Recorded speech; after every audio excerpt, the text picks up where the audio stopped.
The test is in 4 parts.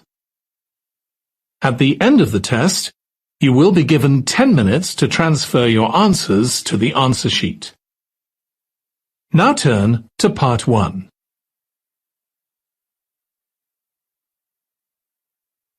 Part 1. You will hear a woman telephoning a tourist office to ask about free activities. First, you have some time to look at questions 1 to 6.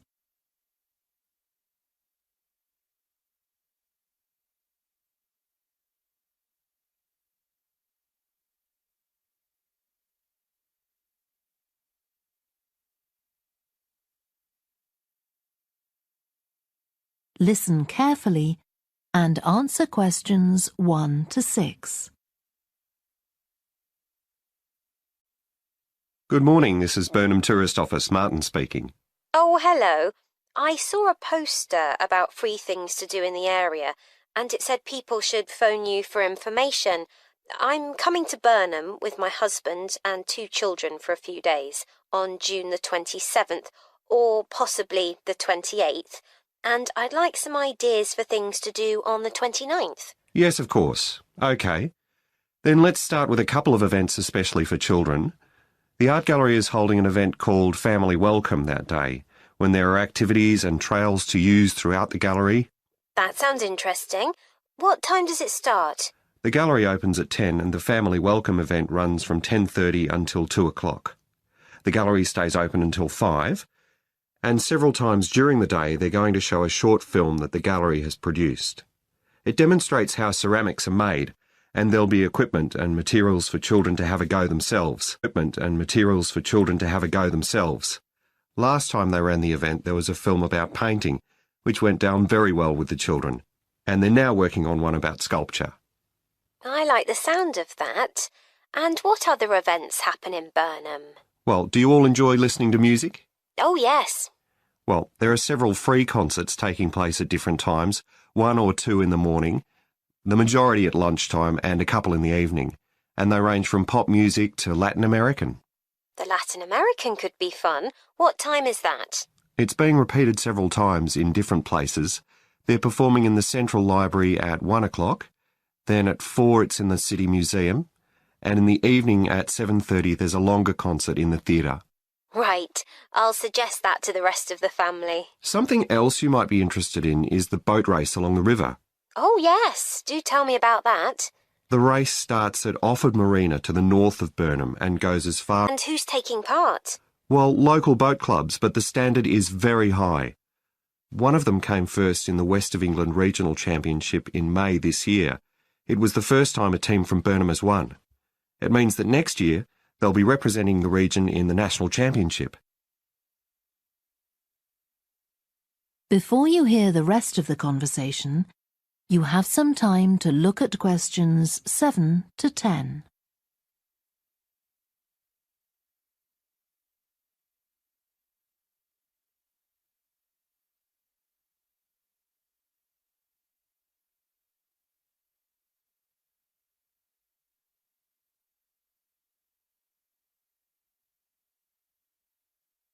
Now listen and answer questions 7 to 10.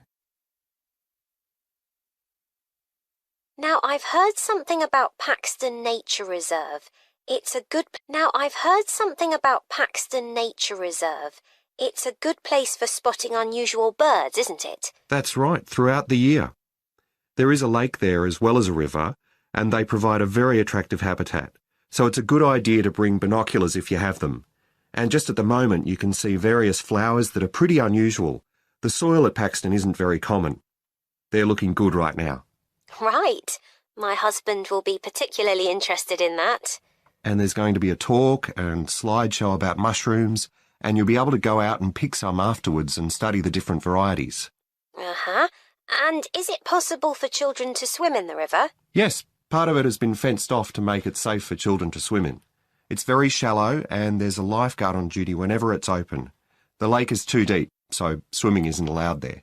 OK, we must remember to bring their swimming things in case we go to Paxton. How long does it take to get there by car from Burnham? About 20 minutes, but parking is very limited, so it's usually much easier to go by bus, and it takes about the same time.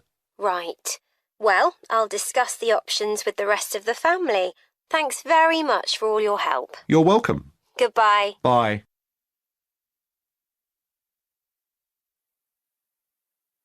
That is the end of part 1. You now have 1 minute to check your answers to part 1.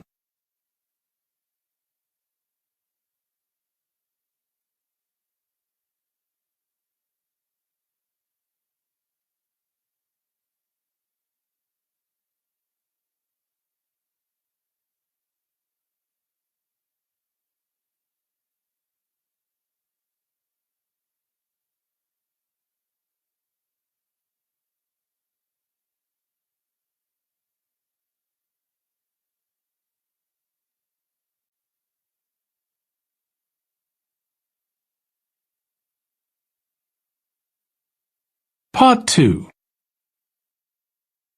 You will hear a talk given by a woman called Shona Ferguson about changes in a town called Barford.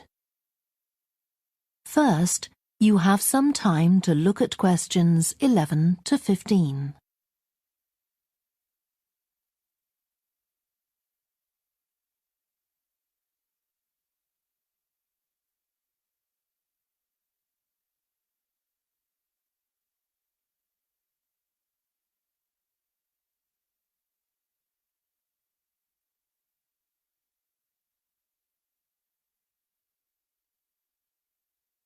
Now listen carefully and answer questions 11 to 15.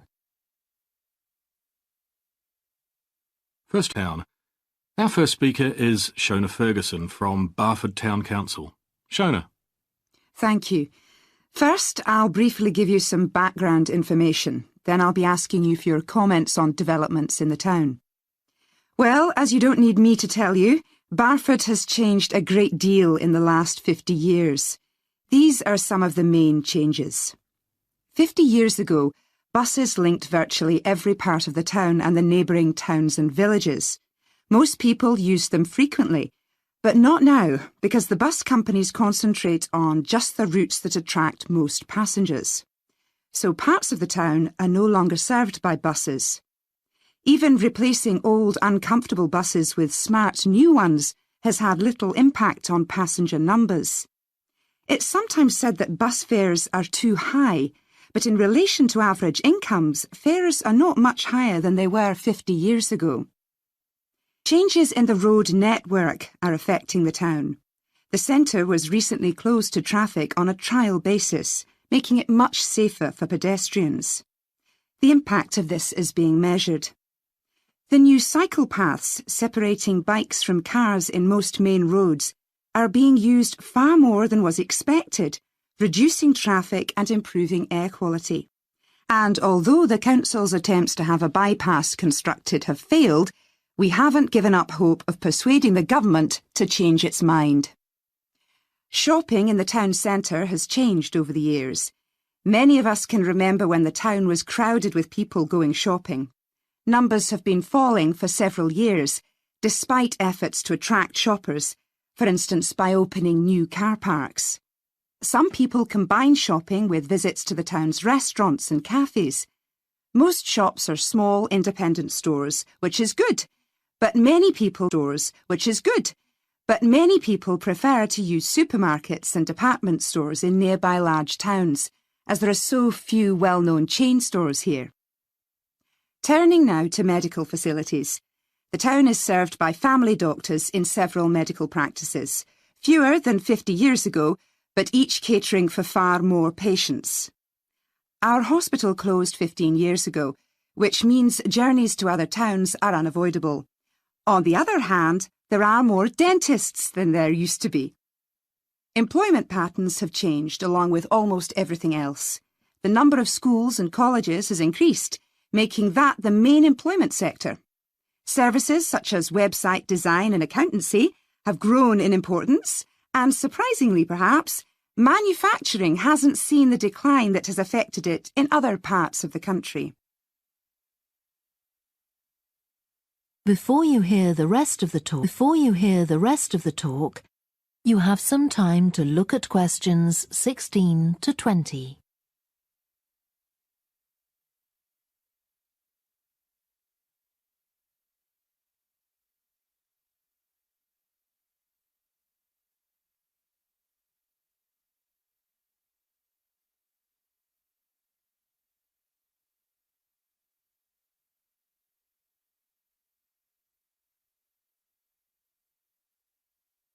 Now listen and answer questions 16 to 20. Now I'll very quickly outline current plans for some of the town's facilities, before asking for your comments. As you'll know if you regularly use the car park at the railway station, it's usually full. The railway company applied for permission to replace it with a multi-storey car park, but that was refused. Land, and this will be used to increase the number of parking spaces. The Grand, the old cinema in the High Street, will close at the end of the year and reopen on a different site. You've probably seen the building under construction. The plan is to have 3 screens with fewer seats rather than just the one large auditorium in the old cinema. I expect many of you shop in the indoor market. It's become more and more shabby looking, and because of fears about safety, it was threatened with demolition. The good news is that it will close for 6 weeks to be made safe and redecorated, and the improved building will open in July. Lots of people use the library, including school and college students who go there to study. The council has managed to secure funding to keep the library open later into the evening, twice a week. We would like to enlarge the building in the not-too-distant future, but this is by no means definite. There's no limit on access to the nature reserve on the edge of town, and this will continue to be the case. What will change, though, is that the council will no longer be in charge of the area. Instead, it will become the responsibility of a national body that administers most nature reserves in the country. OK, now let me ask you if you have...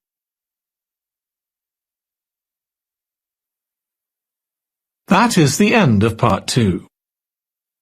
You now have 30 seconds to check your answers to part 2.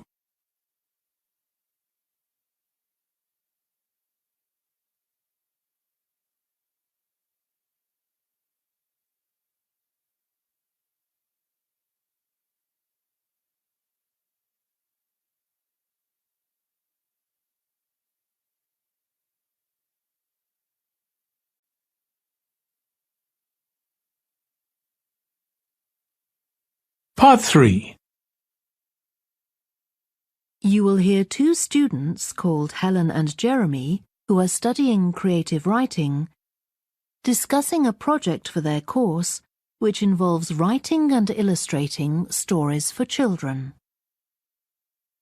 First, you have some time to look at questions 21 to 26.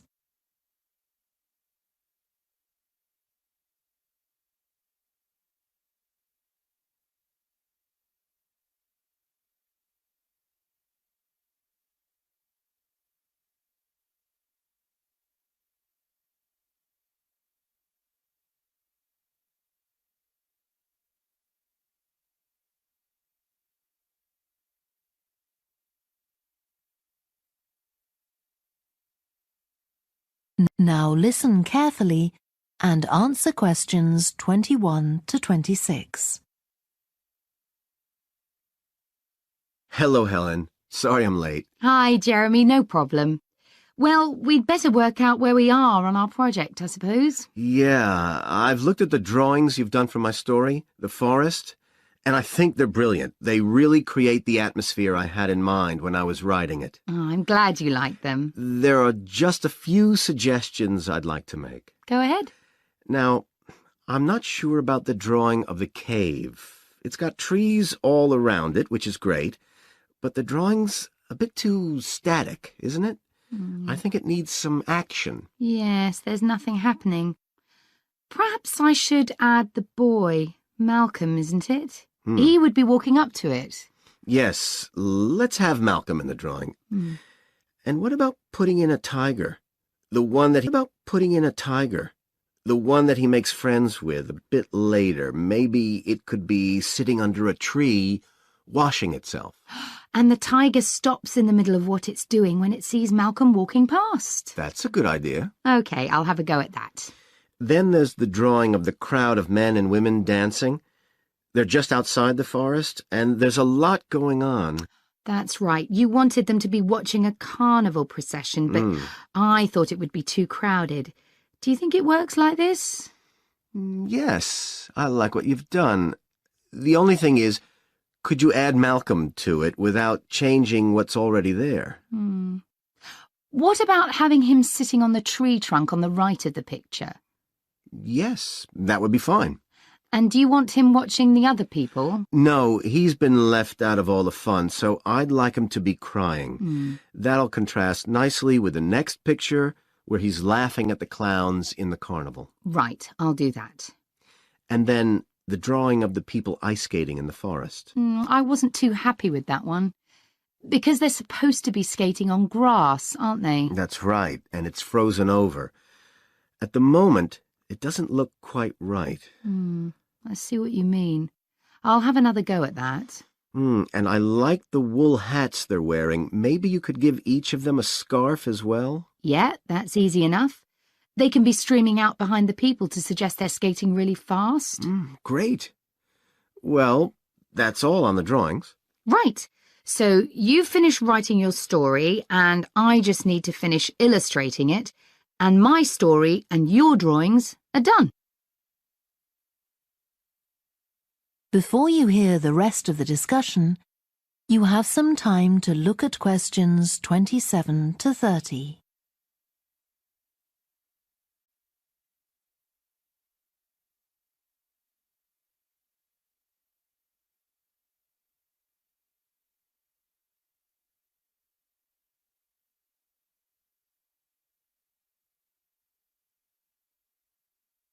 Now listen and answer questions 27 to 30. So the next thing is to decide what exactly we need to write about in the report that goes with the stories and how we're going to divide the work. Right, Helen. What do you think about including a section on how we planned the project as a whole, Jeremy? That's probably quite important. Yeah, well, you've had most of the good ideas so far. How do you feel about drafting something?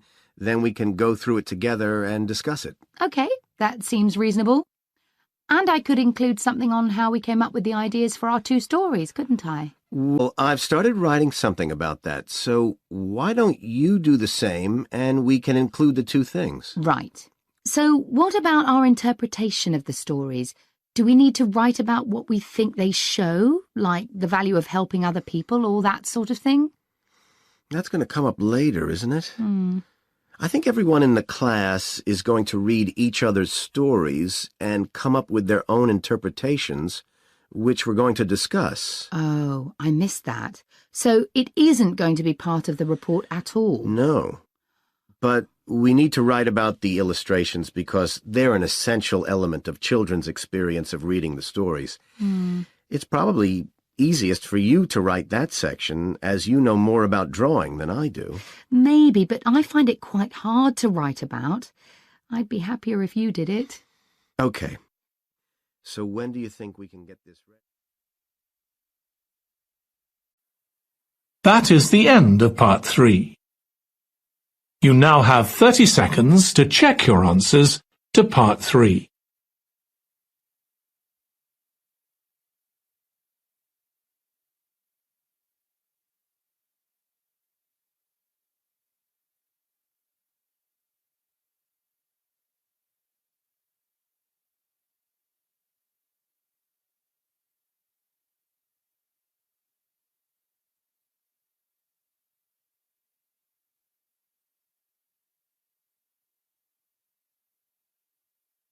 Part 4.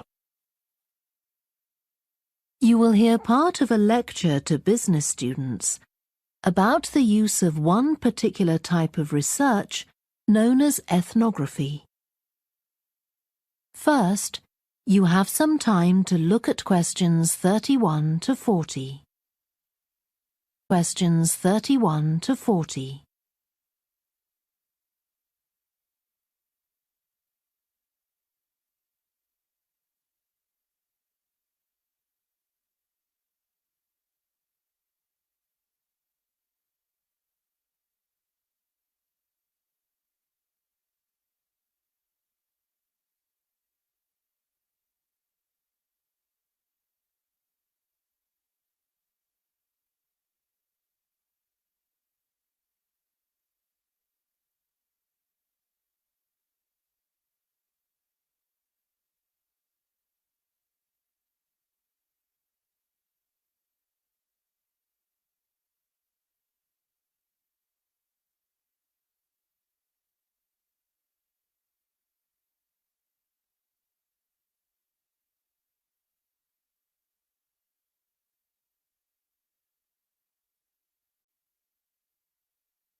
Now listen carefully and answer questions 31 to 40.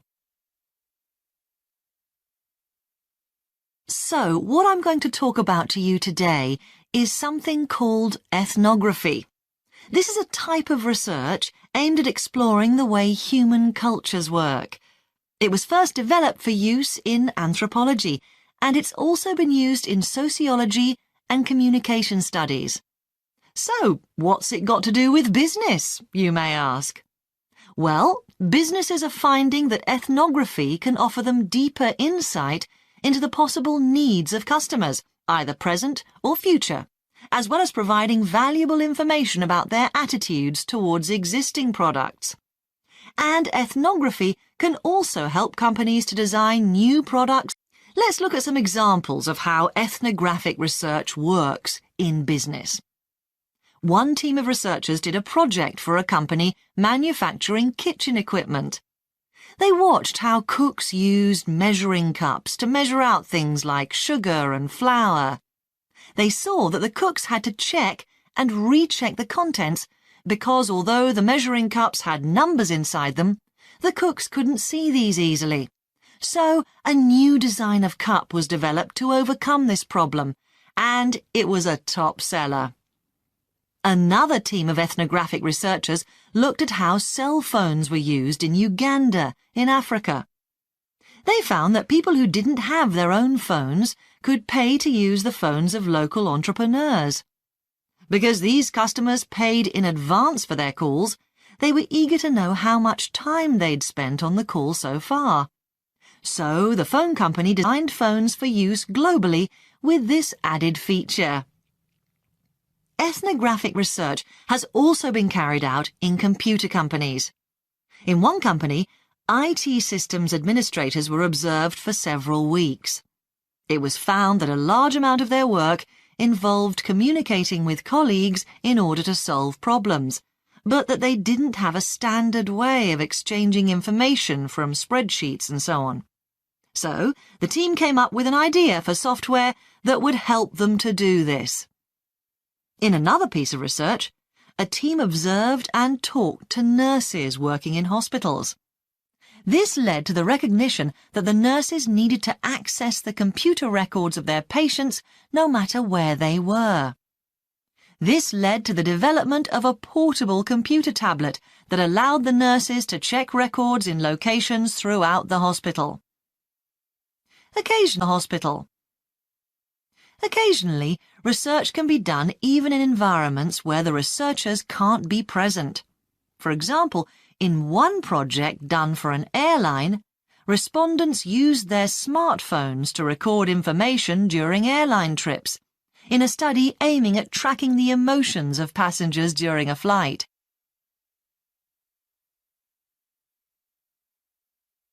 So, what makes studies like these different from ordinary research? Let's look at some of the general principles behind ethnographic research in business. First of all, the researcher has to be completely open-minded. He or she hasn't thought up a hypothesis to be tested, as is the case in other types of research.